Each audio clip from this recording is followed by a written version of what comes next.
Guys, welcome back to my channel. If you're new here, thank you for stopping by. If you're an old subscriber, love you guys so much. So my name is Natasha, and on this channel, what do I bring to you guys? Basically, we talk about anything and everything that I feel like bringing to you guys' attention, and I need you guys to like impute on it.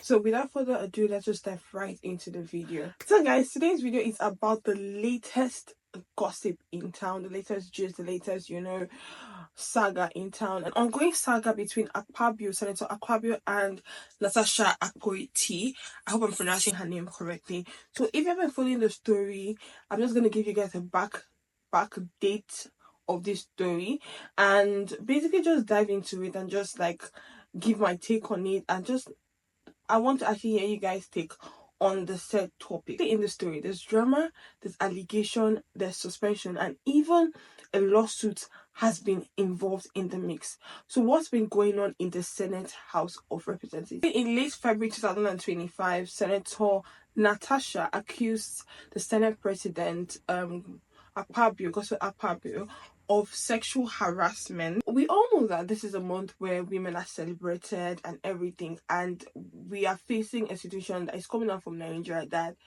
a woman has alleged that her boss has been sexually harassing her, and instead of there to be an investigation of the matter, she's ending up being suspended. And obviously, like, if we're looking at it from an emotional standpoint, it's something that you're going to obviously be angry about. But because why is that happening in a sane world, in a sane society? This should not be happening. But let us look at it from another angle and try to dissect what is really going on and what is really like where this has brought us. How did we get here? Basically, let's look at it like that. Natasha was suspended from the Senate House of Representatives. She was suspended for 6 months without, obviously without her age, without all those good stuff. She has been suspended without pay as well. However, what led to this suspension? Basically, she had alleged that her boss, which is the Senate President, Akpabio, has sexually harassed her in the past.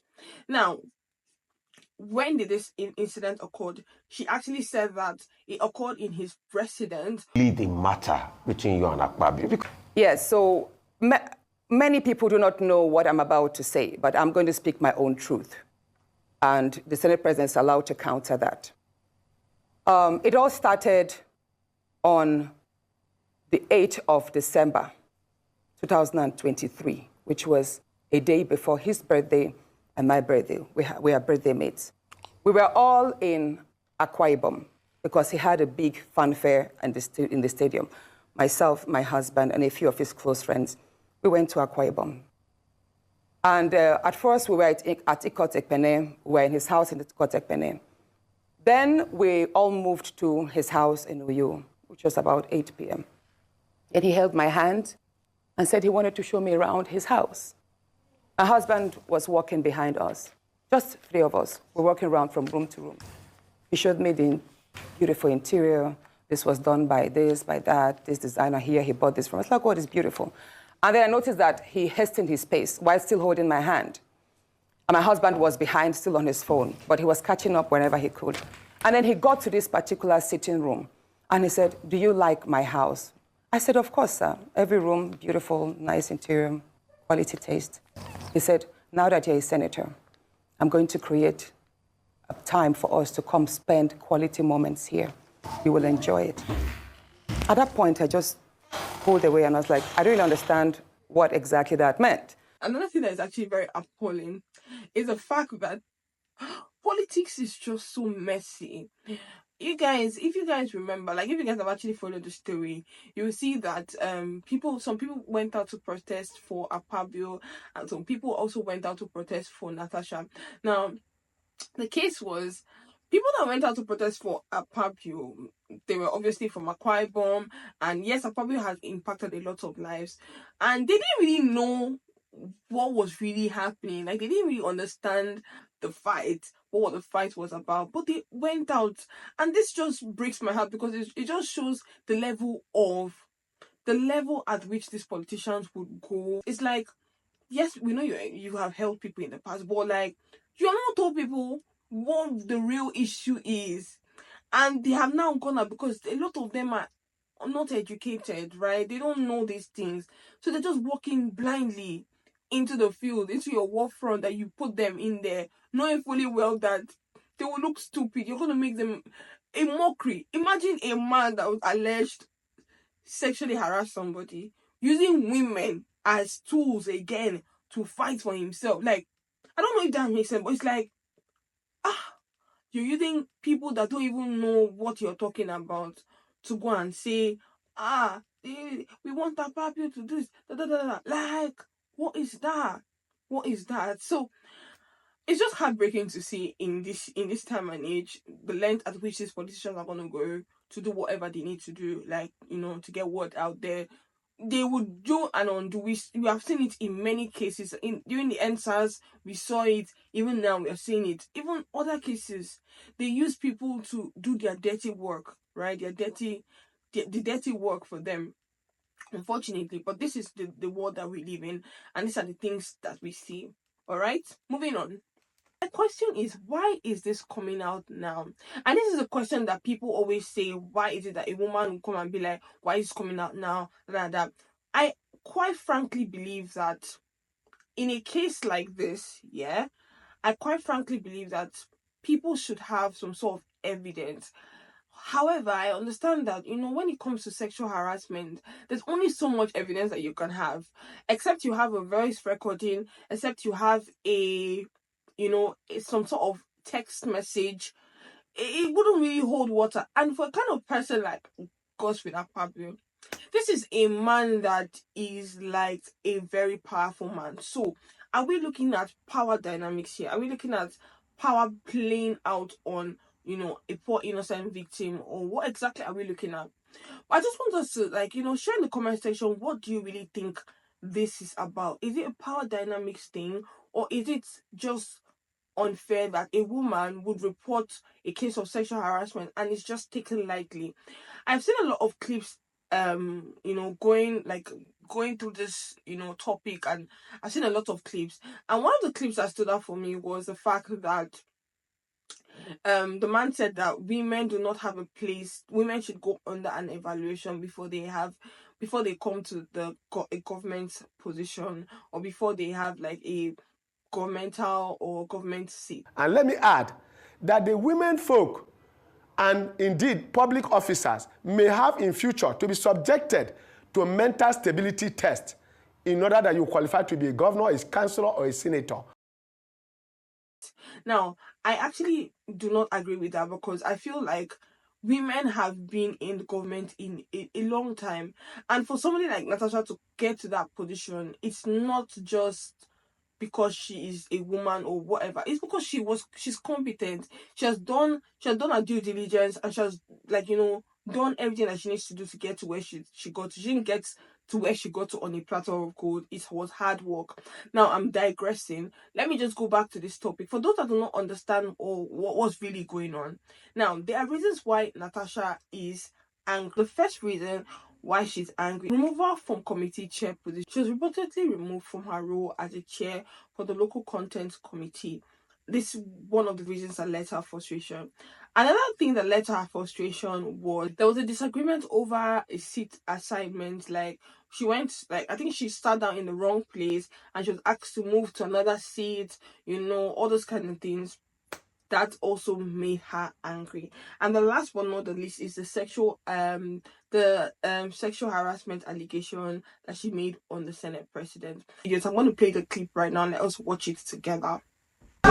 He shall be prepared to move any senator may rise at any time to speak upon a matter of privilege suddenly arising, and he shall be prepared to move without notice. A motion declaring that the content of breach of privilege has been suspension immediately. President, ever since the nightclub incident, you have deliberately silenced my voice and the voice of Province Central on this block. You have denied me the right to contribute to motions. I have not been able to take a second reading of my numeral debate. So, Mr. Senate President, I am not afraid of what I've been silent.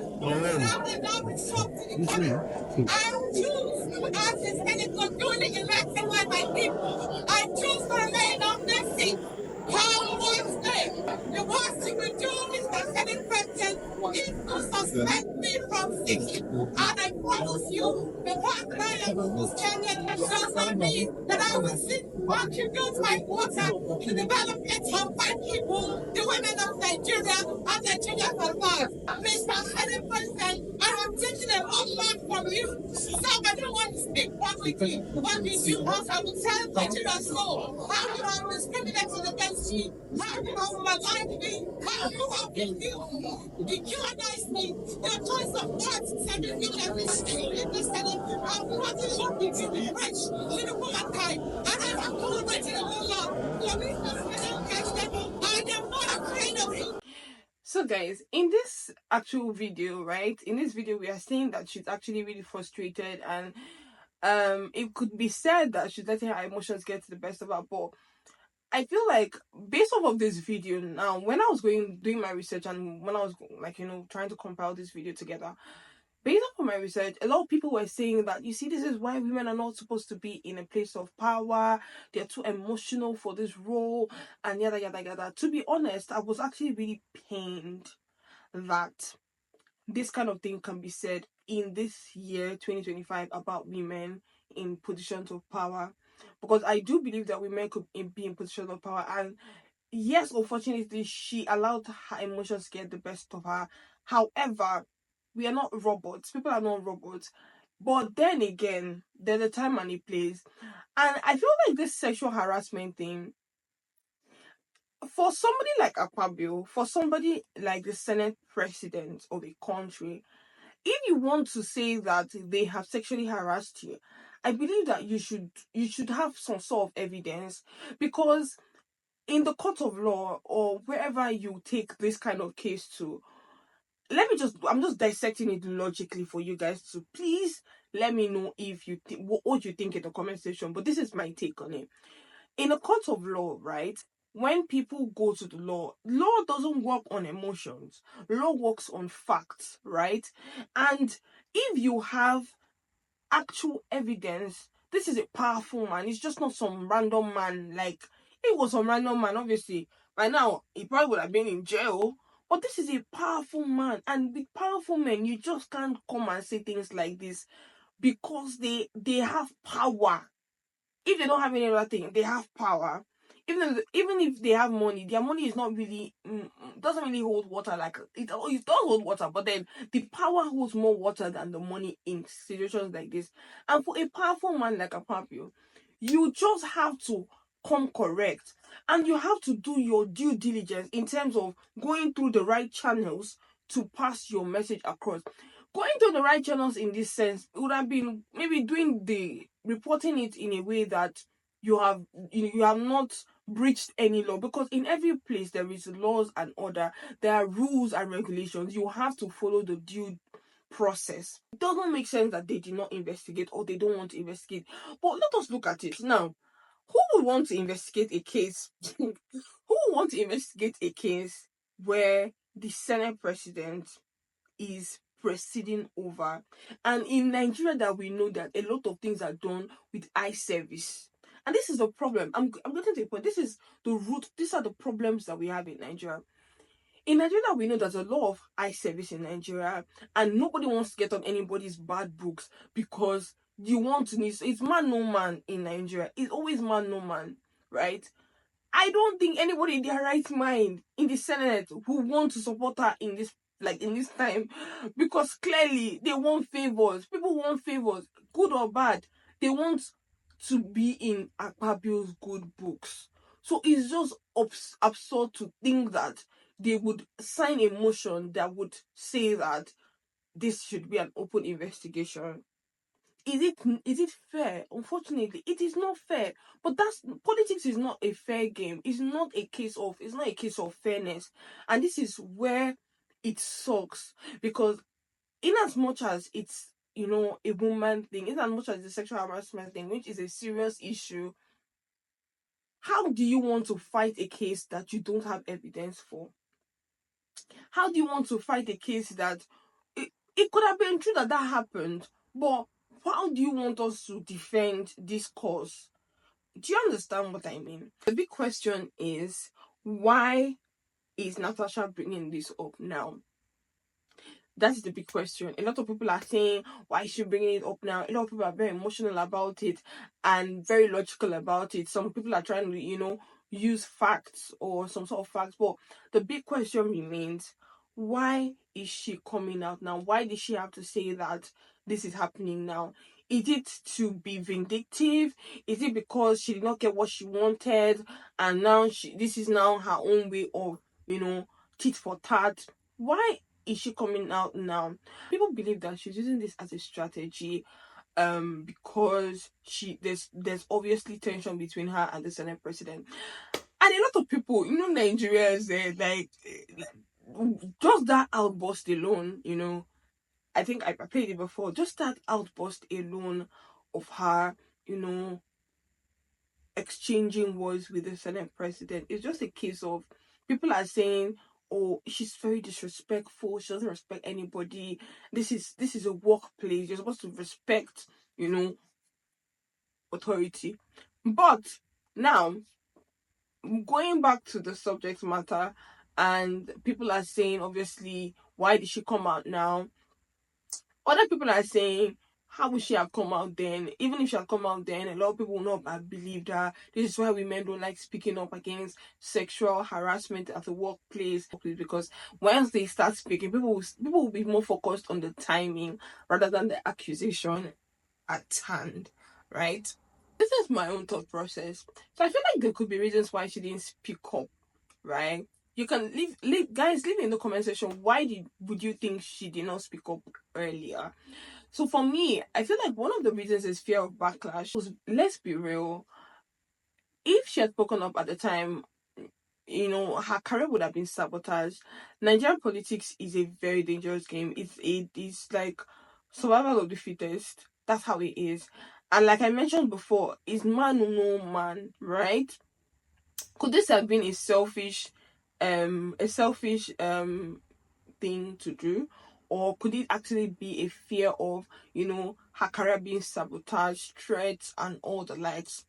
Fear of backlash could have been the reason why she did not report the case of harassment. Who would believe her?